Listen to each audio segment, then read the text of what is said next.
Hi, so it's Kieran from RedDevilWeekly to give you my pre-match thoughts ahead of United's trip to Liverpool, and I would say it's the one we've been all been waiting for. Usually that's the case with these games, sort of games that when the fixtures are announced at the start of the season, you kind of look for these two games: Liverpool home, Liverpool away, along with City away, Arsenal away, and these sort of games. But right now, it's the one that we've all been dreading. I think I can speak for the majority of the fan base when I say it's not going to be easy. It's looking like doomsday, really, not just for the players, but potentially for the manager as well, especially coming to the game off the back of that awful 1-0 defeat to Bayern Munich at home, where the scoreline really flattered us. If you watch that game, you 100% agree that the way we went about it was just dreadful. One shot on target, I think, in the whole game. But this is not a Bayern match reaction. This is a look ahead, a look forward to our game at Anfield. 4:30 kickoff on Super Sunday.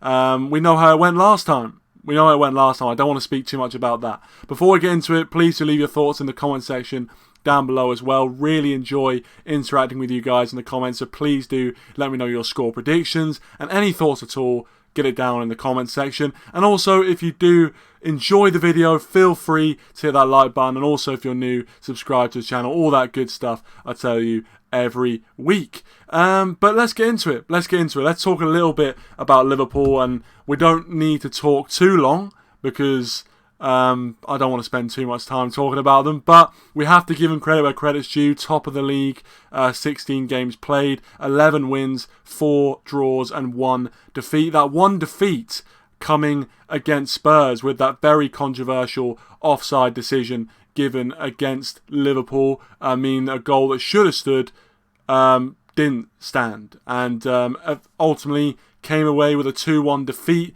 at the Tottenham Hotspur Stadium. So the fact that's their only loss, again, just shows how impressive they've been this season. A team which last season didn't even make Champions League football. All of a sudden this season are flying kind of back to where we've seen Liverpool, the sort of standards we've seen Liverpool in recent years. They haven't really reached them this season so far yet, but the fact they're right in the mix for the title challenge, they're finding themselves potentially top at Christmas, which is usually a very good sign for teams, just shows what Jurgen Klopp's building in this Liverpool 2.0 team, as it's been coined. But obviously making some decent acquisitions in the summer. McAllister coming in from Brighton, Szoboszlai as well. I think they've really bolstered their midfield with those two players.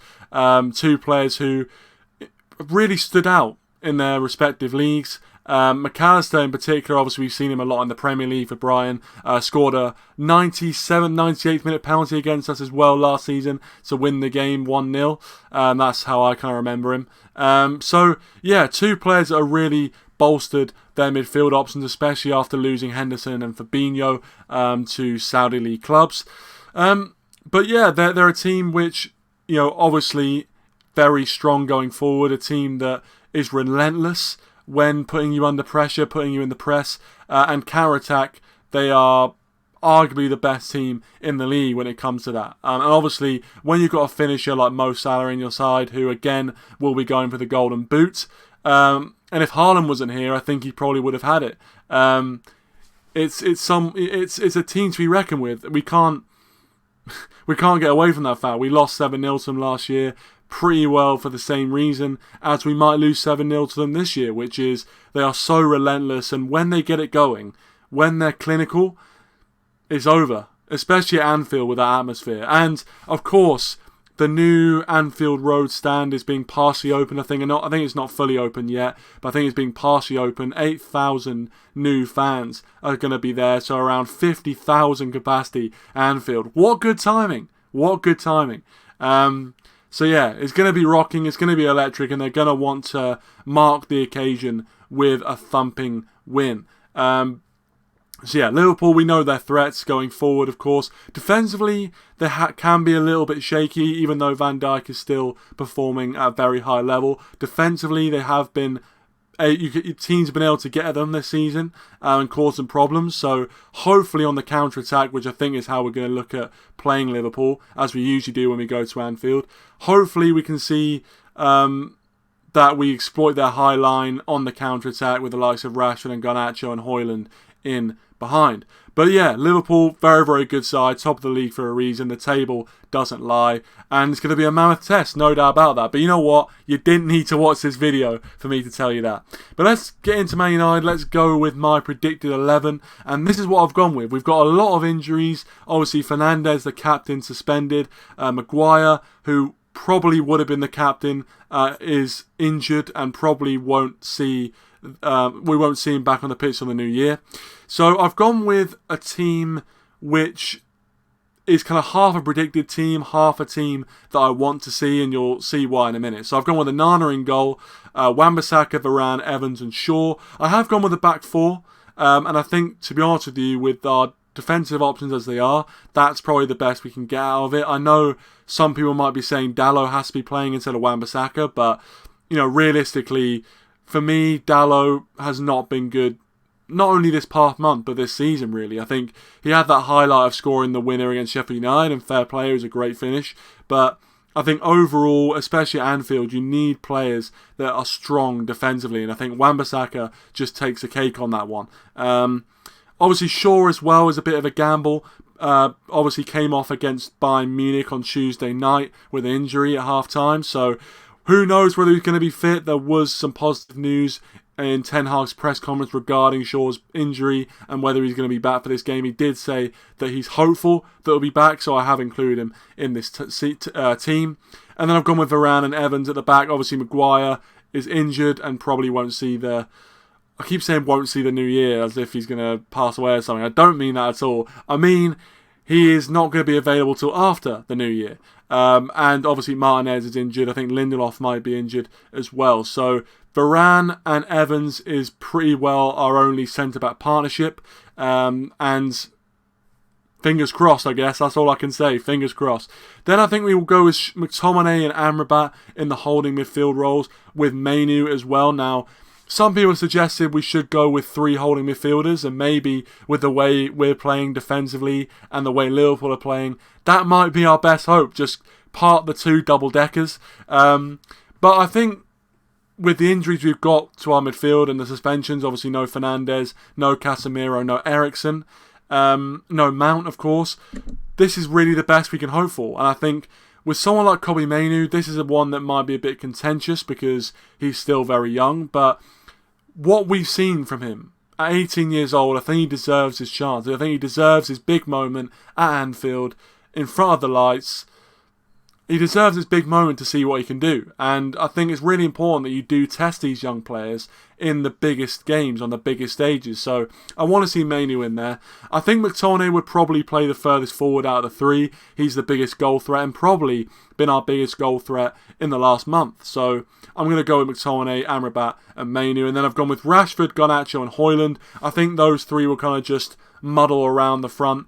The front 3 positions. I think Højlund is someone who I'm not worried about him, but obviously from the fan base and from the wider football fraternity, there has been some doubt starting to creep in about his game. I think that's no goals in 12 or 13 Premier League games since he was brought in, which, is a bit, frustrating, especially for him, not just for the fans. But it would be huge for him to get his first goal at Anfield, and a winning goal at that. That would be unbelievable. I know I'm dreaming big, probably too big, but you know what? You have to go into these games with even just 0.5% of a sniff of hope. And that's what I'm holding on to, folks. Højlund potentially breaking his Premier League duck, and if it'd be a winning goal, that would be absolutely amazing. Rashford and Garnacho as well up there. Anthony, potentially. Anthony, I thought he did alright against Bayern Munich, so he could slot in there as well. But I think with what we've seen Garnacho produce over the last month, obviously that goal against Everton, he just has that moment of quality in him. And I just feel like with those 3 up front, we've got the best chance of just creating a moment. And I think in these sorts of games, especially when you're up against it and you're not performing well, that's your only hope. Your only hope is to be solid defensively, keep it compact, and then just produce a moment on the counter-attack. And I think those 3 forwards are our best chance of producing a moment. But let me know your thoughts on my predicted 11 in the comment section down below. And now I'm going to give you my score prediction. And to be honest with you, I never usually predict defeats. But I would be lying to you if I wasn't pretty well dead set that United were going to get beaten in this game. I don't know if it's going to be another kind of 6-7-0. I think it could happen, but I just don't feel like it's going to be that sort of game. I think maybe Liverpool will have a bit more areas to exploit in their game. And actually recently, they obviously come into this game off the back of a defeat in the Europa League, even though they weren't playing their full-strength team. But, you know, they're not coming into this game absolutely flying on all cylinders. So hopefully that does play somewhat of a part.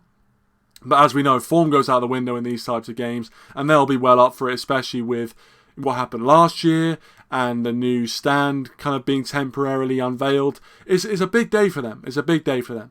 And we're firmly in the doldrums at the moment in terms of what's happening this season. So, yeah, I think my head is saying a defeat, probably a 4-1 defeat. But my heart is saying we could potentially nick a draw. So, with that being said, I'm going with a 1-1 draw in this game. I think it'll be cagey, but